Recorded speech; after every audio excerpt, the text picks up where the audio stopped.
সময় টিভি ইস্যুতে নিজের বিরুদ্ধে ওঠা অভিযোগের বিষয়টি স্পষ্ট করেছেন বৈষম্য বিরোধী ছাত্র আন্দোলনের অন্যতম সমন্বয়ক হাসনাত আব্দুল্লাহ। তার ফেসবুকে লিখেন, আমি স্পষ্টভাবে বলতে চাই, এই পুরো ষড়যন্ত্রে আমাকে পরিকল্পিতভাবে ব্যবহার করা হয়েছে। তিনি জানান, চক্রান্তে পড়ে সময় টিভির মালিকের সঙ্গে কথা বলতে যাওয়াটা আমার ভুল হয়েছে, যা স্বীকার করতে আমার কোনো দ্বিধা নেই।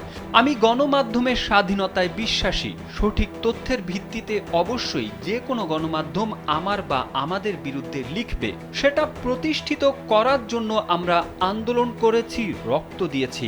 দানব হাসিনার পতন ঘটিয়েছি গণমাধ্যমের স্বাধীনতা নিশ্চিত করার জন্যে, পেশা হিসেবে সাংবাদিকতার উৎকর্ষ সাধনের জন্য, সাংবাদিকের চাকুরিচ্যুত করার জন্য নয়। তিনি 4টি দাবি জানিয়ে লিখেন, সময় টেলিভিশনের যে 5 জন সাংবাদিককে চাকুরিচ্যুত করা হয়েছে এ ব্যাপারে আমার দূরতম সংশ্লিষ্টতা নেই। আমি জোর দাবি জানাই এই 5 জনকে চাকুরিতে পুনর্বহালের। এছাড়া যারা প্রকৃতভাবে এই ষড়যন্ত্রে জড়িত তাদের চিহ্নিত করার জন্য একটি স্বাধীন তদন্ত কমিটি গঠন করতে হবে। তিনি লিখেন, সিটি গ্রুপের মালিক মিস্টার হাসান অসত্য তথ্য দিয়ে আমার চরিত্র হরণের যে ষড়যন্ত্র করছে, তদন্ত সাপেক্ষে তার বিরুদ্ধে ব্যবস্থা নিতে হবে।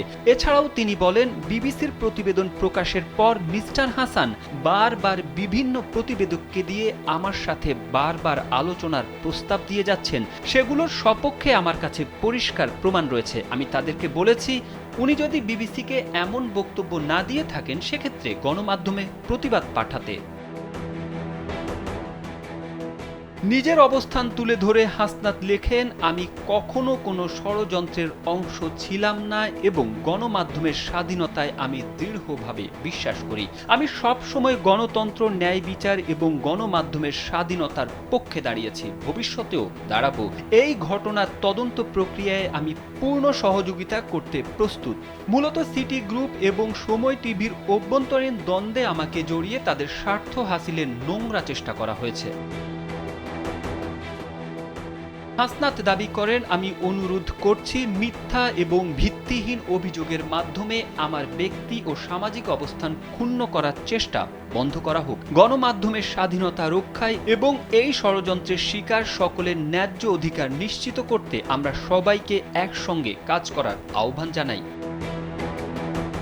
তারেক আহমেদ, কালবেলা।